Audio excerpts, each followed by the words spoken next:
Greetings, everybody. We have gathered around the table today, and hopefully you're hearing a bit of a difference. We've splurged a little bit and upgraded our audio equipment, so hopefully it'll sound better and come through clear and all that. Thank goodness. Yeah, maybe you'll be able to hear all of us now. Yeah. No more underbreath comments. Yeah, that's right. I'm so sad. You've got no more underbreath comments. They're just going to be comments. Yep, that's the point. So yeah, let's kick it off with our pocket dumps, and I'll go first. Today, carrying the tried and true ZT456. Yes. It's a great little knife. Blade's gross. Yeah, it's little fingerprinty. Schmitzy. Yeah. No, It's a workhorse. Yeah, I use it. Yeah. So, I'm going next. Why not? It's St. Patty's Day, so we're going with green. SR2. Fingerprints, he says. Also Whose schmitzy. blade is gross? One side's good. Ish. Ish. That's debatable. So, in the spirit of things. Once again. 620. Holy crap, guys! I can't get enough of him. 390. Yep. It's good stuff. Mhm. Very good stuff. And I'm getting a new to me. Ooh. Boker Quaken. Burnley. Goodness. Fancy. I've wanted one for a good long time, and I'm happy to say that I finally have one. Might have seen it on the or in one of the videos a couple of weeks ago, coming out of someone else's pocket. Yeah. Yeah. Yeah, that's right. Yeah, that one, Was this one of my EDC drops? Yeah, a couple Yeah, weeks you ago? surprised us with it. Right. Yeah, Yeah. no. Yeah. Yep. All right. Well, It's mine now. Yeah. Me and Paul had some words, Yep. and he won apparently. So today we are going to get into a new offering from Benchmade for 2019. Out of their Black Class series, we bring you the Turret. It is a nice, beefy, chunky blade for sure. Model 980. Yep. It definitely fits in that black class. It belongs Yeah. in that class for sure. It's a Holy- tanky little thing. It's a beefy boy. Mhm. It's awesome. Yeah. I wouldn't go to say awesome. Well, Let's get through the review before we It classify it as awesomely awesome. fits the tactical role. How about that? It does, yeah. I will say this. I like it a lot more than I thought I was going to when I first saw it. Same. The first time I saw it, I thought, oh, well, okay, another run-of-the-mill Yeah. kind of BSing your way through a tactical knife. But This guy's using S30 for the steel for the blade. It has really nicely machined G10 for the handles and full steel liners. OD green for those of you who are colorblind. So with a overall length of 8.6 inches, it would take about 30 of these to stack up as tall as a giraffe. That's kind of scary. Yeah. I think the giraffe's more dangerous. Yeah, when it whips its head around, like, it'll knock those knives I don't over. know, if you had 30 of them, you had 15 guys, one in each hand, you're like, we're going to go get a giraffe. That giraffe Yeah. might get messed up. Like, Giraffes kick lions in half, man. In half. I need a link. I need a link to that video. what if you had 15 Sounds lions awful. with knives in their hands? Oh my god. Yeah. Wow. Yep. And weighing in at 5.81 ounces, it will take 150 jelly beans to equal the weight of this knife. 115. 50. 50. 50. More plausible. It's a decent snack. Yeah. A decent snack. One I turret's wonder worth of how jelly many beans. servings 150 jelly beans. It's hard to say. Enough for all of us. And I wonder if they're like those big giant ones you get at Halloween time, or if they're like the Jelly Belly sized ones. Probably the jelly bellies. Yeah. I'd One can imagine only so. hope. Yeah. Can we lure Plus a tastier. giraffe with it? That's it. With the 150 jelly beans? Yeah. Depends on what flavor Can jelly you beans use it they as are. bait? Yeah. Probably. Like sprinkle They them like around in Doritos. some leaves. I know that for a fact. That's kind of weird. Why do you I've know definitely fed a giraffe a Dorito at one point in my life or not. Yeah, and honestly, I'll agree. I definitely like it more than I thought I was going to, but Yeah. I had very little expectations, so my very little expectation went from like, to, okay, that's cool. Yeah. It feels like even Benchmade had kind of meh expectations with it. Yeah, there wasn't really much hype or advertising No. from their side of things No, for no, this no. release. Which is kind of weird because A they little hype bit. a lot of their stuff. Yeah. Hmm But having said that, they only did a minimal release this year for 2019 anyway. There was only 6 knives, I believe, that they released, Mhm. and they put a lot of hype into the new Super Freak as well as the new Gold Class Yeah. bug out. And then I'm sure as soon as that double-bladed rescue knife that you're all hyped up about comes out, they'll throw another. But I think this just got blended in with a couple of other knives that ended up getting more hype than they did. Yeah. Right? So kind of contributing to that run-of-the-mill tactical sort of. I think it got lost in the mix a little bit, but I do think it's worth having a look at because it's definitely a solid piece to check out for sure. Definitely. Yeah. When it was initially announced and looking at the pictures and stuff, pretty much all of us kind of assumed it was aluminum for the handles instead of the G10 that it is. Yeah. I'm not sure. I kind of like that upgrade because it keeps it a lot lighter. Yes. But as far as the strength and the tankiness of it, I think I would have liked it in aluminum better. As a black class, it makes sense in aluminum. Yeah. Like it's Presidio, right? Presidio. Yes. The Presidio in my bare hand, though, isn't the most comfortable thing. The one thing I found with the Presidio, it's a little bit slick even on the flats, even though there's all this texturing, whereas this, on the flats, it's a little bit more grippy. Just a little bit. I think I personally prefer the G10 after I've got it in my hand. I think a big part of that is, especially with these ridges here and how crisp those would probably be with aluminum, great for a gloved hand, but for a bare hand, you're definitely going to feel that a little bit more, especially if you really lock down on the blade. But like Nigel says, there's going to be a little bit of a strength loss without the aluminum. I think a little bit, but having said strength, full steel liners, right? Well, this is G10's tough. They just rated this as the highest rated access lock that they've strength tested so far to date. Yeah, from Benchmade's own testing. Yeah, from Benchmade's pressure testing that they do on their access locks. So weird. It beat out both the Adam S and the Contigo so far for lock strength. Which, for reference, is the weirdest thing. Yeah, we were kind of looking at it earlier today, and it's odd because the bar on the access lock for the Adamus does seem a little bit thicker. Now, for my mileage, I actually only came across one video where they say that this was in the top 3 from Benchmade, and they said it was alongside the Presidio and the Adamas, never actually saying that this beat out those other two. So fair enough. I'm going to say maybe fact check that, but because I would be shocked to learn that this was not as tough. Just given the overall dimensions, how thick the blade stock is, how thick the pin is. Not to undersell this knife, it's still a really solid little knife, but it's definitely at least up there in the toughness for top 3 of all Benchmades. That's kind of insane.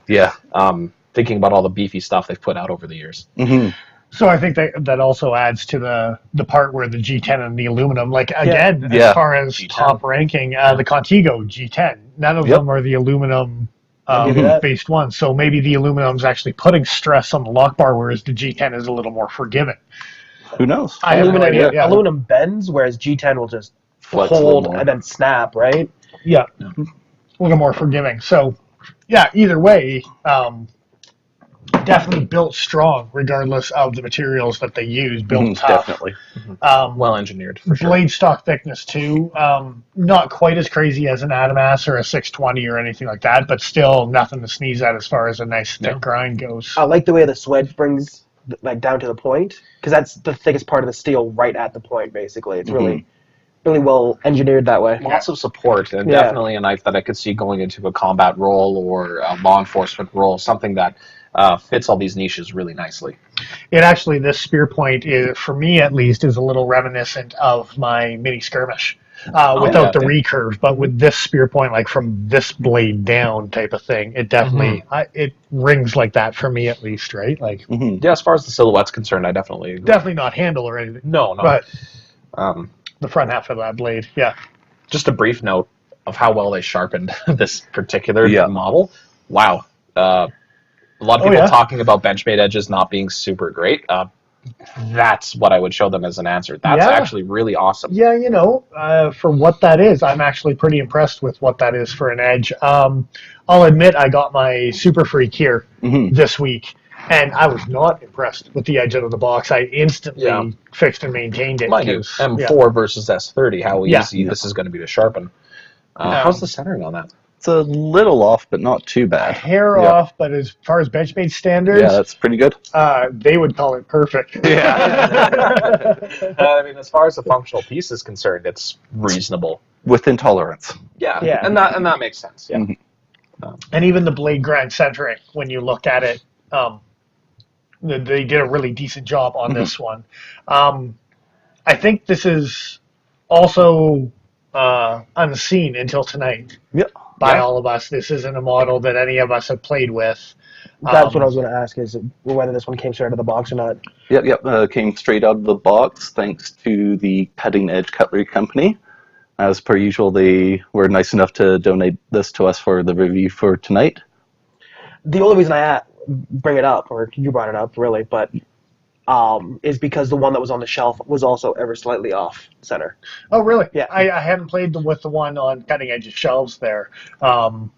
I hadn't noticed the centering on it. I played with it a little bit, It's a very small amount. One thing I did notice with the one on the shelf, you could tap the pocket clip and hear it ping off of the G10, whereas this one you do not. So this is a properly set clip. The other one had a bit of a little bit of a gap. So there's still some room for variance, but overall I've been very impressed with the fit and finish for the knife. Yes, me too. They're just trying to give you some musical entertainment along with your pocket knife, and you slag them for it, I tell you. Unless you're going to, like, make a backspacer with a built-in whistle like Spyderco does. Oh no, dude! No, not a whistle. Make one one liner or one scale, a harmonica. Yeah. The worst mouth injuries ever Oh my god. were produced by a knife harmonica. You want to know how I got these scars?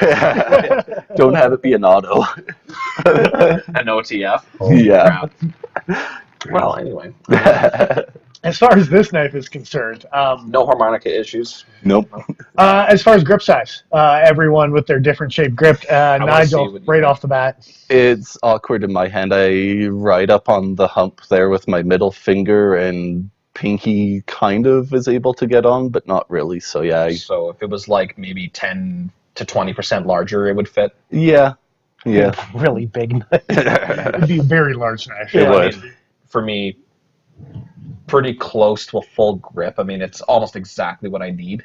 I like it. What about you? For me, yeah, I don't even need that little pinky spot. It's pretty comfortable just as it is. But the only complaint that I have is getting into that front bit of jimping. Yeah, See, that's an awkward spot. And it's really nice that you led into that, because that's actually the one thing that I'm going to comment on is when I hold it in this grip, it's not that comfortable for me. Wow. And again, with the multiple finger choils, I find this finger and this finger is not sitting as natural as it should be. One thing when I noticed is I'm not a huge fan of like more than one finger choil. I've already kind of like expressed that, and again it kind of makes these back fingers sit weird for me. The one place I do find the finger choils comfortable is putting my thumb where that jimping is, but then yes, this top little piece right here digs into my thumb. Yeah. So where I actually find it comfortable for my index fingers is where I find it uncomfortable for my thumb, and vice versa. When I'm like, okay, my thumb feels good there, none of my fingers do. So, like, there's not a win on the ergonomic. And there's, like, I think we would all agree that that would be a better way to have done something like that. The flow from the finger choil to the, like, it's a tried and true thing. If you look at how many knives that have it, the ramp going slightly up and the nice flow to it. If they had done that on this and just extended the jimping, would have been nicer. Yeah, honestly. And it would have made me like this knife a lot more instead of being trapped into one grip or another. It could give you some adjustments on it, right? So kind of going to touch base into the cons of this knife, and jumping off of that awkwardness is definitely a good place, because that's just weird. It's weird. Yeah. Yeah, their decision to make a big thumb ramp and then add jimping in front of the thumb ramp that doesn't connect. So the fact that it's not ramped in sync with the jimping that's on the front of the blade makes it very awkward to play with. There are a lot of knives out there that do a similar thing. But aesthetically, it bothers me too. Yeah. As far as grip is concerned, though, like, man. You can have a ramp, you can have the jimping on the blade that lines up, and it works out well on a lot of different designs. But I think everyone's in agreement is that it's just kind of awkward here. It is awkward. It looks like the combination of two separate things. And it's like a different knife and a different handle stuck together. And speaking as a fan of this type of handle shape, it is awkward. Yeah. So, I mean, come on. And another reason why I'm personally not a fan of how that section of the handle is done is, especially when you're on this back, it forces you to kind of point with the knife, giving it more of a kind of pistol grip cant to it. Yeah. And me personally, I am not a fan of that hand orientation. I can't say anything about it. I have a PPT. Um, And I want a bedlam. And I give Nigel such a hard time about, he's like, I don't like it because it's pistol-y all the time. But I got to actually agree with him in this situation where they want you to put your fingers in your thumb ramp here. It does make it pistol-y. Putting your thumb up here makes it much less, and it puts me into more of a utility grip. But I wish they had have extended the jimping even further down. Yeah, or put in the crest of that little groove like half an inch higher or something. Yeah. And it's almost like a marketing team was like, no, that's not going to look as nice, so we don't want to do it. And I mean, in a fight for your life with a knife sort of scenario, having a pistol grippy, sort of pokey, stabby, slashy, that's not bad. Yeah, we're on the same page there. He's Dr. Zeus'd the hell out of this. Absolutely. But I do agree, there should be jimping or something else forward, because that's not the worst in the world, but I really wish I had that security, right? And even with the bit of the mangled thumb of yours, it's still pretty good to get up, I was right? going to say, have we mentioned the thumb yet? I don't know if Not we allowed to mentioned mention it. Next week. It's going to come up next week. There's a new episode about Joe's thumb. Stay tuned. There'll be dramatic music and tears and laughs And mockery. Yes. and mainly A little bit of mockery. laughs and mockery. A lot of it. from us. A lot of mockery. A lot But- of it. Yep. I'll hold you to that. Oh, jeez. Okay. So getting on with the cons here instead of ripping Yeah. on Joe for cutting his thumb up. For me, one of the kind of weird things is this inclusion of a lanyard hole. This is a black class knife. Why would you want a lanyard in a military situation, in a policing situation? And if you, go ahead. Yeah, it's just odd that they've. I mean, deep carry clips are nice, and there's not very much exposed at this point. But if you look at where the hole placement is for the standard clip, that leaves a lot of the knife exposed, which is good for grabbing onto. But it's weird. In a military context, it gives the opportunity for your enemy to also get a good grip on your I knife. haven't seen an active. If you do have a lanyard. A lanyard, Yeah, yeah. And that's exactly. just it. I haven't seen an active military member or a police officer with a lanyard on their knife. And I notice pocket clips on those types of people, but I don't see lanyards very often. Yeah, not only for your opponent to be able to grip onto it, it's something else for your own gear to get tangled up on. Snagged on as Yeah. you're going through maybe a tight situation or whatever it may be, right? So, it's interesting that they offered the lanyard hole at all on these, but I guess, like, even if you look at the Adamas, they did throw one on there. It seems to just be an option that they're offering. Speaking of Adamas, I'll notice it right now. Tip up only. There's no tip down on an Adamas. Yeah. And I don't know if we've noticed that before, but that's a theme apparently with some of the Benchmade With black these knives in this class. size. Black class, at least. I'm curious to see if my Rift has tip down carry, because I know both I can't I don't remember. think it does. I don't think it does. Nigel and I own a Rift, and so I can't remember off the top of my head. I don't think the Bedlam does either, does it? No, the Bedlam does definitely not. Yeah. So There it you seems go. like it's a theme with black class where it's not a tip down carry unless It's the SOCP. or you've got a window punch. Yeah. That That's the seems to be difference. the alternative. Is if Well, there's a window punch, they are What offering about the it a Contigo? tip down. It's a tip down. You can put a Oh, tip can down you? configuration. It's a Interesting. four-way. Okay, Yeah. fair enough. Fair enough. So that's interesting. I don't think we had noticed that before, for sure. Good catch. So, one of my main grapes that I got to complain about is actually the price compared to the materials. Yes. We're paying a butterfly tax. Yeah, if we want to Yep. flip that around, zoom in on what is absolutely known as the butterfly tax. This little symbol right here on the blade, as soon as it zooms in here, as soon as you see it, you'll know what you're paying for. You're way too close. There it is. You're There way you too go. close. Way too close, you son of a bitch. Oh my god. You're paying for that. You're paying Yep. for that, for sure. Kind of pointing out how I mentioned earlier in the video that we had assumed the scales were aluminum. When I had that thought in my mind, I could justify the price a little bit more just because of the machining work into doing the aluminum and stuff like that. But with them being G10, I can't justify the price point as well anymore. It's not as easy. Yeah. And now I can actually speak from experience. G10 is easier to machine. Yeah. So I mean, it could have used the price reduction for sure. But... When we thought it was aluminum, I had no issue with the price versus the materials because that's what I thought we were on par with. I thought we were good with that. And then when it came in and it was G10, I like it for a ergonomic and a grip standpoint, but for a price point standpoint, this now drops it into what I should assume is a sub $200 price point for Canadian dollars and not an over $200 price point, which is what it is, right? So a little bit out to lunch. I mean, if you can justify, like if you love this knife, obviously you can justify the price, but I do think it is a little bit out of sync with what, the value of the materials are at. If it fits you ergonomically and you want something that's just like tough as hell and reliable, like you would a Recon, like you would an AK-47. I think this is in the same bill that you're getting one of those for and the heavy-duty toughness in Benchmade format, American-made format, which you're going to pay for. That's the other thing, too, is all American-made, so you are going to be paying that American dollar, right?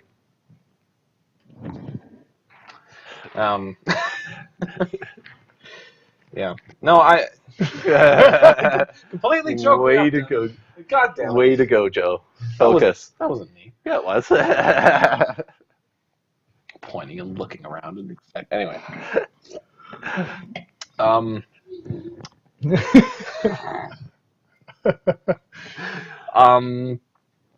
I think overall scaling, I think we should probably just get to what we all think overall as a grading system on a knife. Yep. I think we've done pros and cons. And overall, I think well-built knife. Yeah. If it fits your hand, then awesome, right? But yeah. Fit and finish is pretty nice for a Benchmade, right? This is one of those knives for me that it's probably not going to end up in my pocket, but if somebody else pulls it out of their pocket and goes, "Hey, check out my knife," I'm going to appreciate it. Yeah, you know what I mean? It's easy to recommend for certain things, right?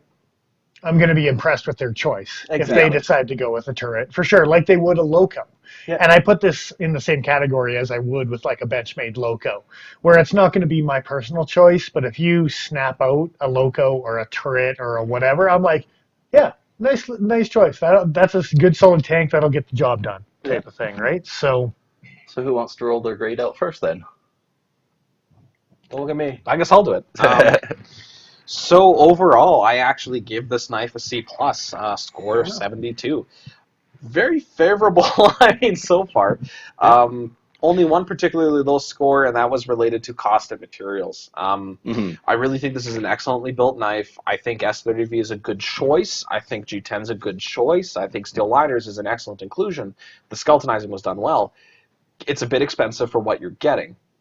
That's my one major hang-up. That was your lowest score? And the objective format was, yes, the cost by materials. And what did you rank it? I gave it a 6. Okay. Yeah. I think S30V is a great choice for the role that it's going into. I think S30V is something that's easy to touch up, easy to take care of.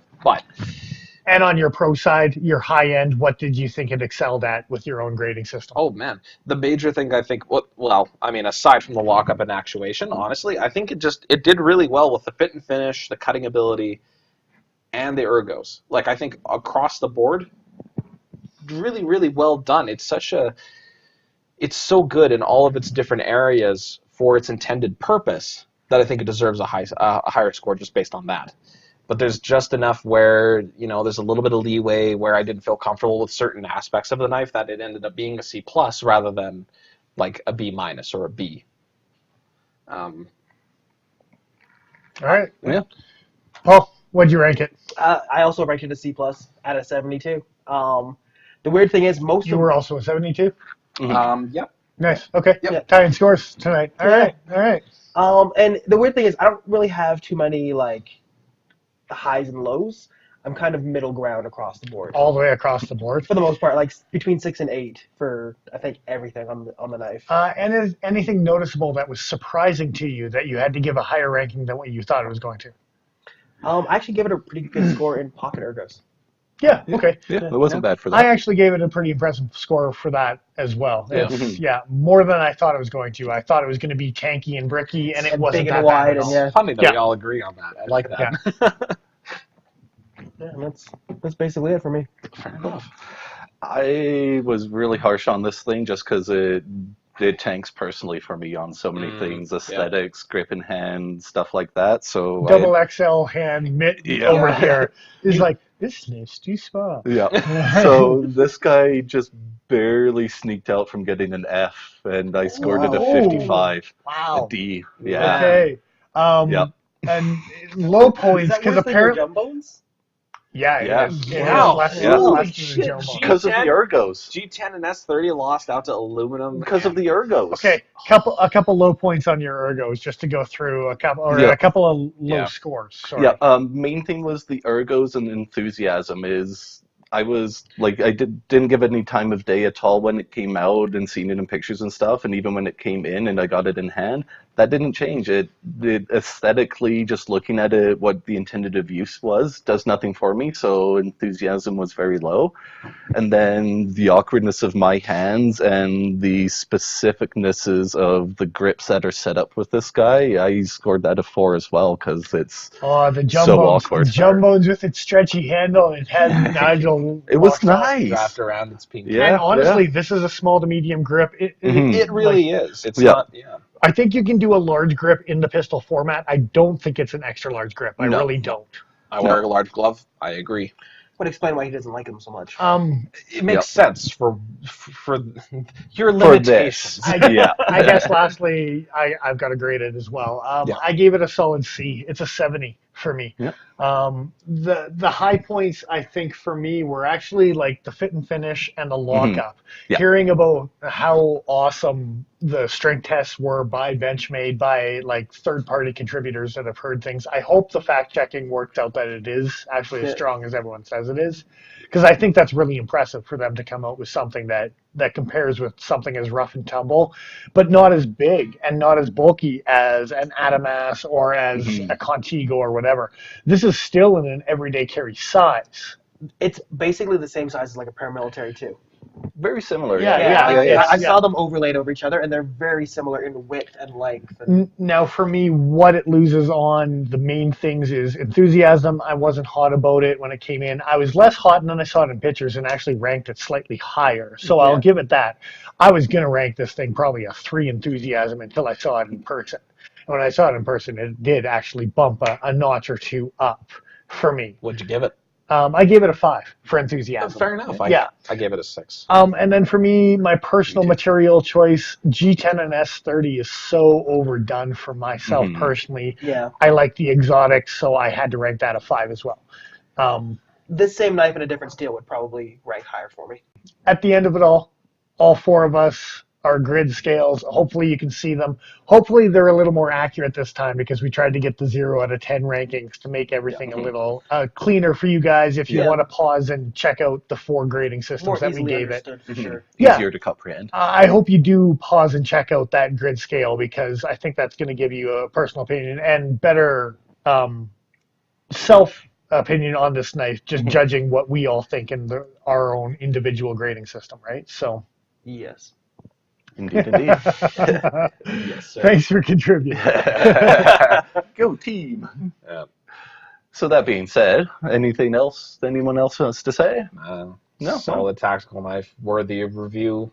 Yep. It's too bad it went underneath the wire because I think it deserves more credit. It deserves more than what it got, for sure. Yep. Don't think C is a bad grade. So yeah, I think that's all for us for this week. So we will round it out here. Make sure to like and subscribe and share and do all that fun stuff to help us grow the channel because we like entertaining you guys. And hopefully you like us entertaining you as well. Because why else are we doing this? To kill time. That too, yeah. For the drink. That too. Cheers. So that being said, we will catch you all again next time. Nigel the Smith signing out.